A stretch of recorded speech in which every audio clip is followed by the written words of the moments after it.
Louise Hay film, Gregg, Braden interview, take one. I was trained as a scientist. My background's in the hard sciences, physical sciences, the earth sciences.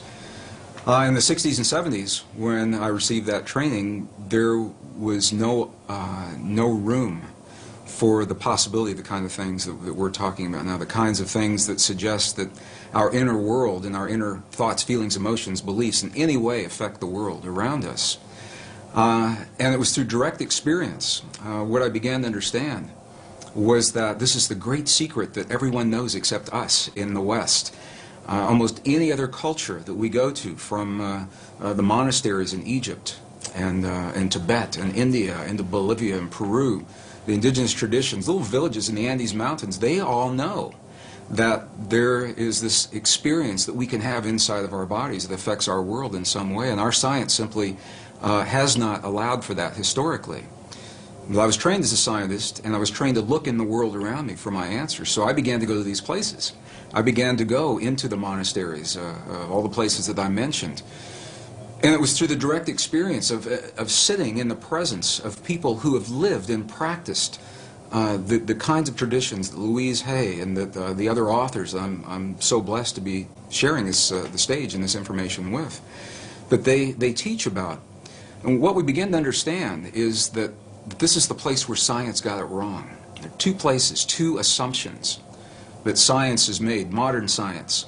And they're coming full circle and correcting that now. But the first one is that the space that we believe is empty is not really so empty. It's full of a living essence, of a living material that we're only beginning to understand, number one.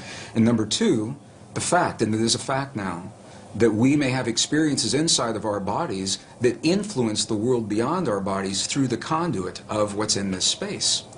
So it was in going into the monasteries and the nunneries and speaking with the indigenous people, looking at them eye to eye, heart to heart, God to God, and I could say to these people, when you just performed that miracle, when you just performed that miraculous healing, what is it that you did inside of your body to make that happen? And if I didn't understand what they told me, I'd ask them again and again and again through the translators until I understood that they were creating an experience, producing an effect inside of their bodies that my science never told me was possible or existed. And that was the path that led me. I just want to emphasize, science is good. And I believe our science is good and served us well. It simply is incomplete. And so it was that path that allowed me to flesh out the missing pieces that we're only beginning to understand today, marrying the best science of our time with the wisdom, 5,000 years of wisdom of our past, into a greater understanding. And that understanding brings us right back to the question. That's a long answer to a short question. But it brings us back to where we're only now beginning to understand that there is something that we can do in our lives that influence not only the physical body, ours and those of other people around us, but literally influence the physical reality of our world, and that changes everything. It changes everything that we in the West believe about ourselves. So as a scientist, I've also come to understand this is a very different way for many people to think about themselves and their world. And I've found that there's a learning curve that our audiences and our friends and families and co-workers in my career at the Water Fountain, this is not something that people typically talk about in a technical organization. They don't wake up in the morning and say, what kinds of feelings, what kinds of dreams, what kinds of healings did you have over the weekend? And they're talking about who won the football game and who won the lotteries. But this is where it brings us, the relevance in our lives, because we all are having experiences every day. Whether we are consciously aware of it or not, those experiences are physically affecting our bodies and our world. What Western science now is beginning to understand, only in the last years of the 20th and now the first years of the 21st century, it is now a scientific fact that the space between things is anything but empty. It is full of a living, pulsating essence that is so new, scientists have yet to agree on a single term. Some are calling it a quantum hologram, very technical sounding name.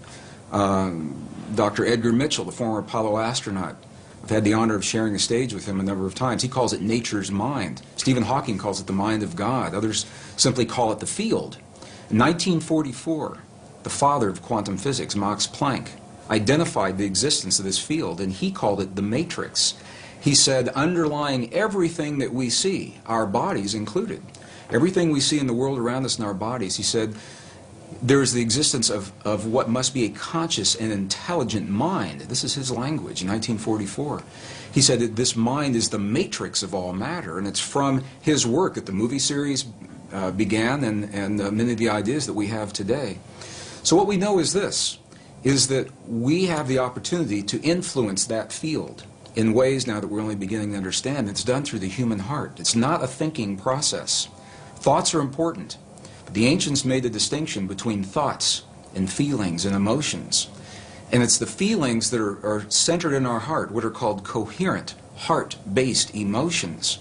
We know that when we feel a feeling of love, compassion, understanding, forgiveness, when we change the self-esteem, that there's an effect from that it changes the electrical and the magnetic fields in our heart, and that those fields literally change the stuff that our world is made of around our bodies. Our hearts are the strongest magnetic field in our bodies, and our hearts are the strongest electrical field in our bodies, much more so than the brain. While the brain does create those kinds of fields, the heart is many times stronger.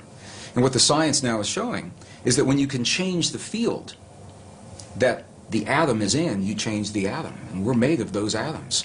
So when we have feelings in our hearts, we're changing the field that connects the stuff everything is made of, and we literally are altering our physical reality in ways that sound miraculous in Western science. But again, this is the great secret everyone knows except us, because Western science has only arrived at this understanding. You go to these ancient and indigenous traditions and cultures, it's where they begin. They begin with the understanding, sure, everything's connected, and sure, we're part of it. And then they take us one step further and they say, here, I'll show you. I'll show you how to create the effects in your body so that you can heal your body and you can heal the bodies of others. You can change your self-esteem and your body will mirror that change. It doesn't have to be a long, slow, drawn-out process. It can happen very, very quickly. It can happen in a matter of minutes.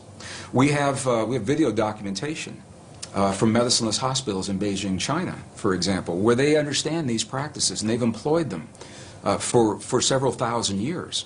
And we can look into the body of a living woman with a cancerous tumor that Western science says is inoperable. And then we can watch as three practitioners that understand the language of human emotion.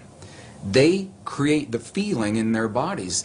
They're not looking at that tumor as an illness. They see that woman as whole, healthy, vital, completely enabled, fully capacitated. And as they feel that feeling strongly among themselves, her physical body mirrors that. And we can see it through sonograms. We can see that tumor disappear in less than 3 minutes. And that's how quickly reality can change. And this is where the disconnect comes in with Western science. Because I've shared this information with scientists and medical doctors all over the world, and they say, wow, that's a miracle. We're going to have to come back and study this, and we will as soon as we find a cure for cancer, or as soon as we find the cure to cure on a mechanical level, what they see as a mechanical process. And what we now know is our physical body is the outpicturing, is the mirror of something that is not so physical. And this is where science now is only arriving. The three practitioners in the medicineless hospital in Beijing did not judge that cancerous tumor.